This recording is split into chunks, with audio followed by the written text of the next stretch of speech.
Welcome everybody to our Team Principals press conference ahead of the FIA Formula One Bahrain Grand Prix. Just the one session for you today, and joining us left of screen, James Vowles, then we have Jonathan Wheatley and Andrea Stella. James, why don't we start with you? A quick word on the job you think Luke Browning did in FP1. There was a close call between both of your drivers at one point as well. Yeah, I mean, that's not on Luke, that's on us.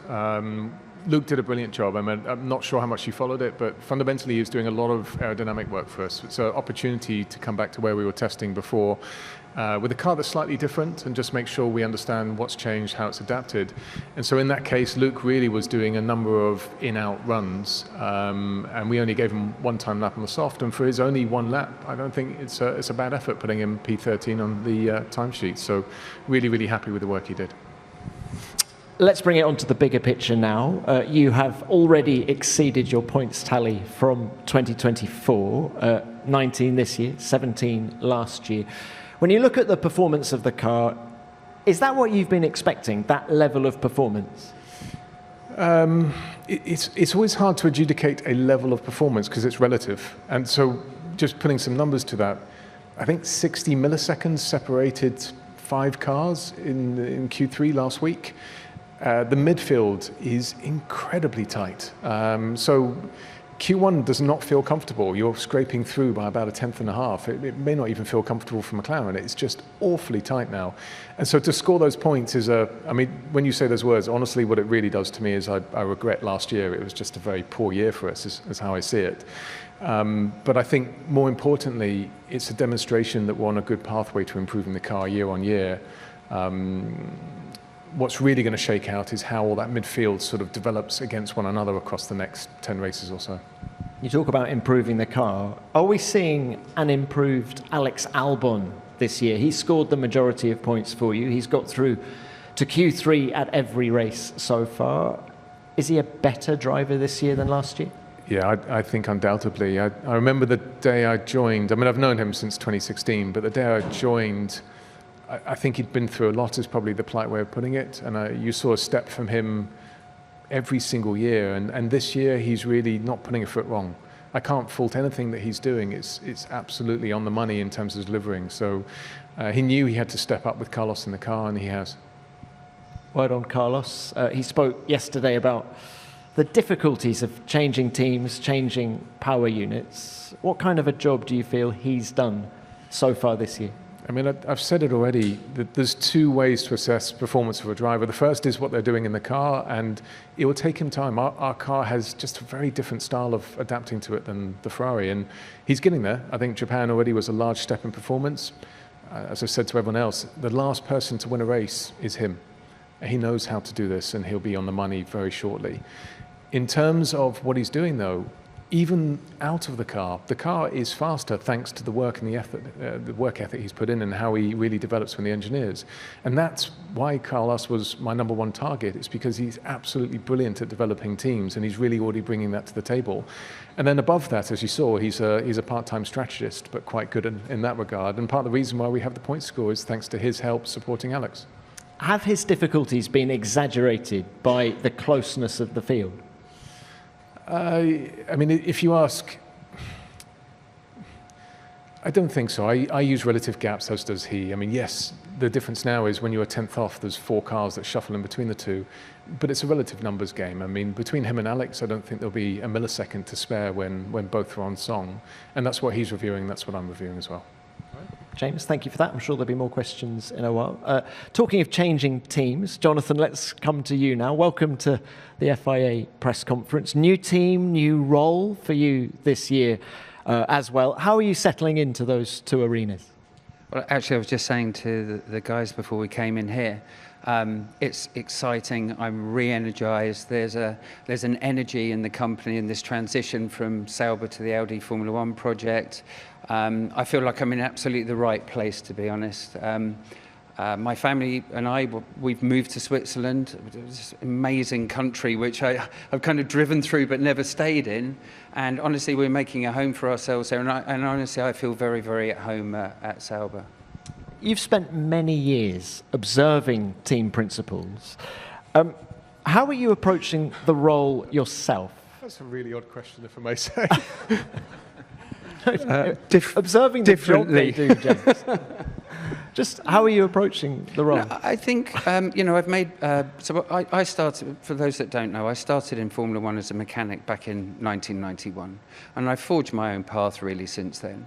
I made, I had a decision to make at one point in my career whether I went down the technical route, became more of a sort of chief engineer type role, or whether I would go into management. And I'm a people person. And it's the people that excited me, and it's the working in a team and creating a team that excites me. And I think I've just developed my own techniques for that. And everyone that I see that holds a team principal position seems to do it in a slightly different way. But I think everyone at my level understands what a team involves. Well, let's talk about the team. What are your first impressions of Sauber? Honestly, really positive. There's a great energy in the team. There's an excitement about the project moving forwards. Some of these guys will know what it's like to be in a smaller team that's getting bigger. The people there, they look you in the eye. There's an energy which also I'm feeding off. And honestly, it feels like a really great time to be there. And you come from World Championship winners Red Bull. What are the biggest differences between what you've experienced at Red Bull and what you're seeing now at Sauber in Hinwil? Well, I think I'm about 2 weeks into the job. I'm trying to use my eyes, ears and mouth in proportion, which is unusual for me. And I'm just taking on as much information as I can at the moment. I have a plan. And I need to keep referring to that, remember what my views were when I came in. But, largely as I sit here today, I'm just encouraged by the energy and excitement in the organisation. You have a plan. Have you given the team a goal for this season? I'm working towards setting my goals and setting my mid-term plan, and then looking at long-term planning after that. As you could probably imagine, as I say, 2 weeks into the job, I've spent nearly as much time in the air as I have in the factory, so I'm still listening and learning at the moment. All right, Jonathan, thank you for that. I'm sure there'll be more questions for you in a minute. Andrea, thank you for waiting. Come to you now. Been a very strong start to the season for McLaren. You're leading both World Championships. How do you view your advantage over the rest of the field at the moment? Well, the MCL 39 is certainly a competitive car. Is faster than last year's car that was already fast and reliable. So we needed to embrace some innovation and some courage to some extent to change pretty much the entire car. And I cannot thank enough all the men and women at McLaren that delivered the performance that we gave ourselves as an objective. Having said that, I think the margins are very small. They keep being small. If we look at China in qualifying, it was a bit of a mixed bag. Japan in qualifying, we got beaten. In the race, we got beaten. So I think we have to be quite realistic as to the situation in terms of performance. I hear sometimes talking about dominance, which I think is out of place. I hear talking about dominance sometimes by, pronounced by our competitors. Clearly, everyone knows the game. Everyone knows how to put pressure or attempt to put pressure on the rivals. But we are very grounded people, in fairness. We are very calm, like we're not going to get this kind of bait. We know that we have to work hard to exploit the potential of the MCL 39, and we have to work hard to keep improving the car. Need to work hard to improve it, but was Suzuka a wake-up call for the team, or was it a specific set of circumstances that resulted in Max Verstappen getting the win? Yeah, but Tom, in line with what I've just said, we didn't need any wake-up call because we were not sleeping, and certainly we were not dreaming. Like, we were wide awake, knowing that if we don't capitalize on the full performance of the car, then we will be beaten. And if we capitalize, we may win by a very small margin. So for us, this is what we talk in the team. This is the conversations that happen within the team. All the rest for me seems to be a bit built up externally, but it doesn't represent what is in the numbers in our view. If we listen to some of your rivals, you're going to win this race by a mile here in Bahrain. How confident are you coming into the rest of the weekend? That's interesting, because my expectation is that Bahrain is the most difficult venue for McLaren of the first part of the season. I think during the test, I'm not sure we have seen that we were enjoying any advantage in terms of first lap. The only thing that we saw is that the car is gentle on the tires, which is a feature we couldn't exploit very much in Suzuka, which was a very low degradation circuit. This one is a high degradation circuit, so if anything, that could be our strength. But to capitalize on this strength, you have to qualify well. You don't have to be stuck in traffic. Like, there's a few things that we need to get right, and yet in this kind of low-speed dominated configuration, I'm not sure that McLaren will enjoy much advantage at all. You mentioned qualifying. Lando doing a tremendous job, as he has done for many years now. Oscar, it feels, has stepped up. It was 21-3, the intra-team battle between them last year. Has Oscar stepped up? Has he found more pace over one lap? Yeah, I think you're right. I think we see that Oscar is just more confident in qualifying. Is just more capable of just putting things together. I think he has more awareness, which comes with experience, which comes with even all the analysis that has been going on during the winter. So we see a stronger Oscar, like we see, as usual, a very strong Lando. But for me, again, coming back on the competitiveness of McLaren, what I see, and I still look at quite a lot of telemetry myself, what I see is two drivers that push each other, pick from each other. Like if you see free practice one, they are almost complementary as to where they go fast and slow. So they can see quite a lot of opportunities. And then I see the synergy. And the synergy means an elevation of the game. So for me, that's, if anything, that's what I see that has mostly changed compared to the past, and which is, we can see it as a car performance. But for me, it's the combination of car performance and what the drivers are able to achieve, elevating their own games. Okay, thank you for that. Thanks to all three. Let's now open this to the floor. Who's first, please? Christian. Christian Mehnert, motorsportmagazin.com. Question for you, Andrea. You explained after Japan why you did the strategy you did. So without going into any specifics there, do you think, first part of the question, do you think at some point of the season it's more about being a bit more aggressive on the strategy side and not so conservative? And on the other side, people were saying that McLaren had it easy because it was two McLaren versus one Red Bull. But do you think on the other side it could be even more difficult for you, this situation, because you do not only have two McLaren versus one Red Bull, but you also have Oscar versus Lando in the championship? In terms of the race in Suzuka, like always, we took a good look at where the opportunities could be to win the race. I think the opportunities, if anything, were identified in the early phase of the race, where we could have been potentially more aggressive in attempting to undercut Max.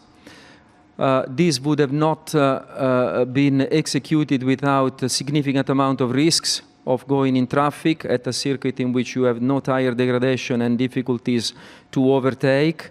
It could have gone pretty wrong in case of a safety car, and in an attempt to win, you may lose a few positions. So it's the normal kind of trades-off that you have when you manage race strategy, but we need to be wary that Suzuka in 2025 wasn't the usual Suzuka. I think many people who make comment, I think, struggle to realize that it's a different context. Anyhow, we looked open-minded, and like I say, potentially the opportunity was in this early stage of the race. When it comes to having two McLarens up there, does it increase the complexity? Yes. Does it increase the opportunity? Yes. And we worked hard to have these opportunities in terms of having multiple cars, two cars that can win races, and also making sure that we can have two drivers that are in contention for both championships. Thank you, Andrea. Okay, next one. Niharika from Sportskeeda. A question for Andrea. Lando mentioned that his focus this weekend is to concentrate on developing a good feeling with the MCL39.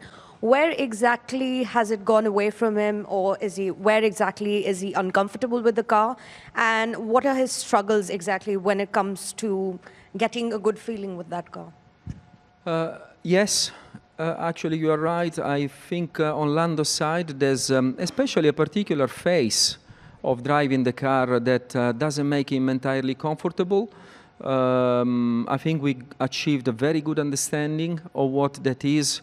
It would be inappropriate that I share the details, but let me say that even for this race we have made some adjustments to the car, going back to some solutions that we think may improve the predictability of the car in relation to Lando's driving input. So it's actually an interesting weekend even from this point of view, and we look forward to see what we will learn. Thank you for that. Adam. Adam Cooper, F1. For all three of you, obviously there's a lot of talk about 2026 at the moment. What are your simulations telling you about the cars and the power units? What kind of racing are we going to see? What concerns do you have about that package? James, why don't we start with you? I mean, it's early days because we're still developing the car and the wind tunnel. It's only been in for a few months now, but I'm not seeing quite the perhaps the stark concerns that are coming out of other corners. For us, the racing looks actually pretty good at the moment. I think it'd be pretty good from a spectator perspective. I think the wake is better. I think the following will be better. So I'm not overly concerned at the moment. The biggest thing I probably have is that the weight target. It's a good idea to reduce the weight. I think that's a tough call for all teams, but that's about it. That's the only thing that's coming out of our simulations. Thanks, James. Jonathan, anything? You'll probably appreciate that as I was leaving my last company, I wasn't heavily involved in the development of the 26 car, and I haven't really had that come across my desk yet here. I mean, what I would say, because the whole subject's being discussed at the moment, is that there was I understand, a very open and productive and collaborative discussion today with all the major stakeholders. From what I understand, it's got the best interest in Formula One at heart, and that was the basis of the entire conversations. And it was certainly the feedback I've had was very encouraging. I mean, what I would say, just talking about 2026, is that it's very clear Audi's position. The reason they've got involved in the sport is the excitement around the three pillars that we see as really important. The first one being a highly efficient engine, the second one being an advanced hybrid system, and of course sustainable fuels being the bedrock of that. Thank you. Andre? Just I would like to, if anything, emphasize the point that Jonathan made about the interest of the sport. I think when we talk about future regulations, we haven't even started the 2026 and we are already talking about something else. I think I would like to invoke a sense of responsibility by all the stakeholders, because we are here to protect the interests of the sport. I wouldn't want that we undermine what could be actually successful regulations. They may need some tuning and adjustments, but that's what we are here for. Let's define exactly the technical challenge and we can resolve it, but let's all work united, collaboratively towards the interest of the sport, which comes when we have a good product. And I think we can have a good product in 26. We just have to work towards it. Thanks all. All right, next please. Yeah, Ed. Ed Straw from The Race. One for you, Jonathan. Obviously, you've had one whole weekend to see how the team operates. But when it comes to the kind of operational side, track side, which obviously is an area you're very experienced in, what did you see, particularly from last week? Where do you see the level is? How do you benchmark where this team is compared to your previous team, which obviously set the standards, whether that's comparing it to where that team is now or perhaps where that team was when you first joined as well in terms of the improvement? How long is it going to take to raise Sauber up to that standard and beyond? Well, first of all, it's an interesting question. Obviously, it's a question I've been asking myself before I joined the team, and taking on the learnings from the first race.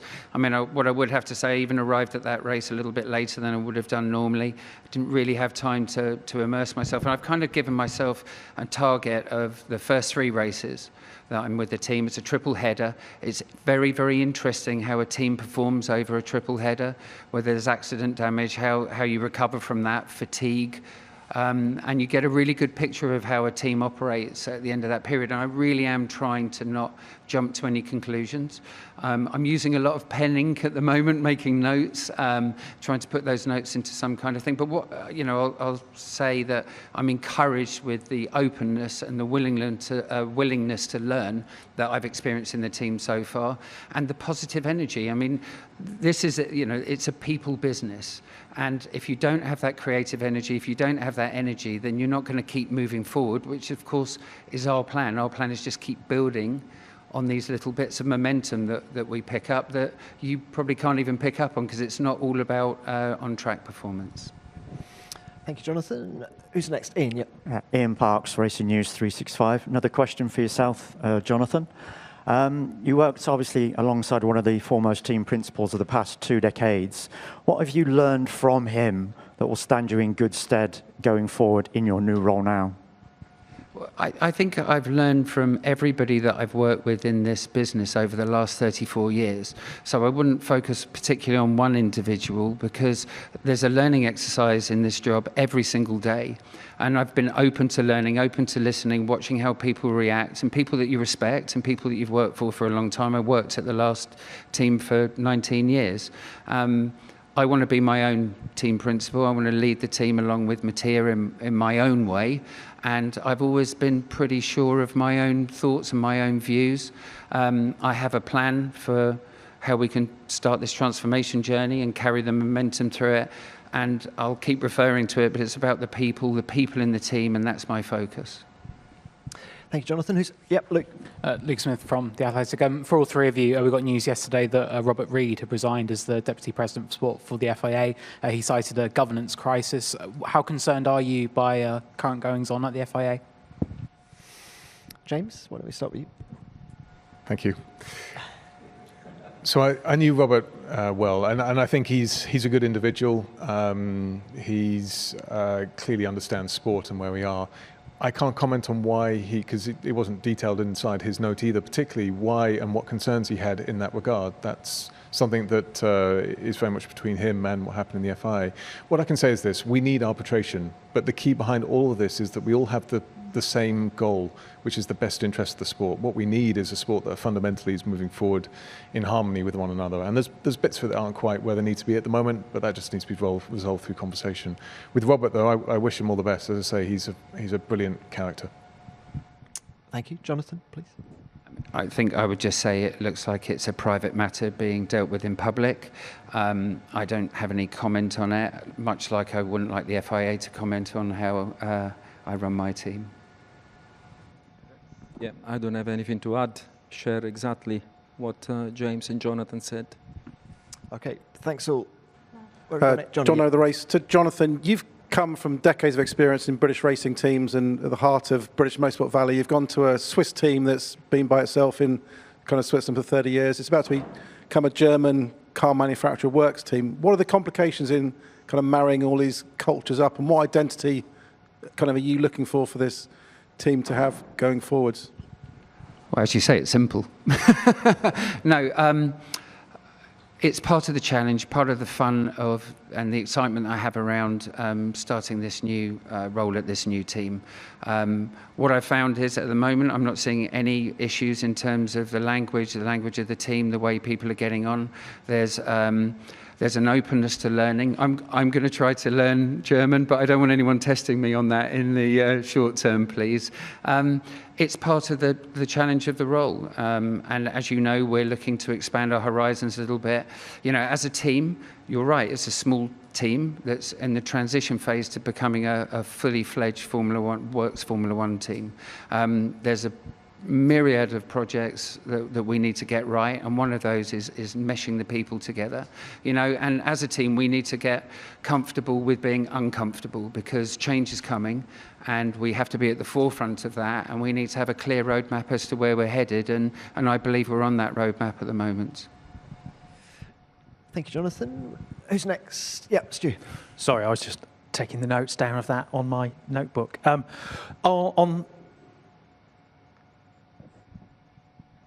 It's fine. You can make notes in your notebook. I assume there's an inside joke in regards to that. But anyway. You always do, James. Indeed. Actually, my question was for you, just kind of on the back of that question. You talked about Carlos and the positive influence he's had on the team. How do you actually manage the introduction of a change agent when you have sort of an established way of doing things? You bring someone in from outside who has new ideas. How do you balance those new ideas and the quality of them? It's a good question, as much as what I think we've created in Williams across the last 12 months is, we've grown by something like 300 people. We've brought in expertise from pretty much every team on the grid. And one of the things we've been good at doing is creating a culture of acceptance that we are not world champions, and we have not been world champions for 20 years. And therefore, every opinion has, or every individual has a voice at the table. It's a flat structure. I believe that everyone has the potential to have ideas that will move us forward. And Carlos is no different to that. He fits into that structure really well. He doesn't have any politics in him whatsoever at all. He just wants the team to be quicker. And for that matter, Alex does too in that regard.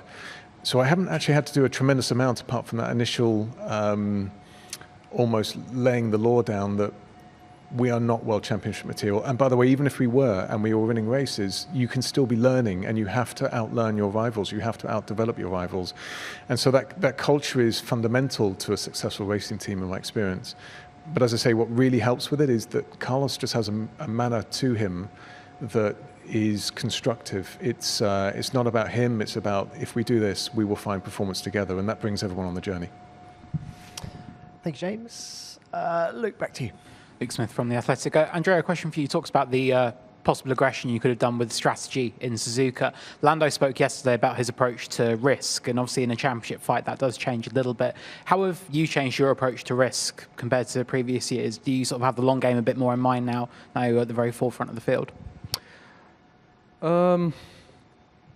If we use Suzuka as an example, I don't think we would have approached that race very differently if it was located in a different time of the season, unless, let's say, it's the last race of the season and, you know, like championships are decided, then you may go for a very aggressive one. And, okay, let's try to win. It can go very wrong. Obviously, at the start of the season, you don't approach things like this.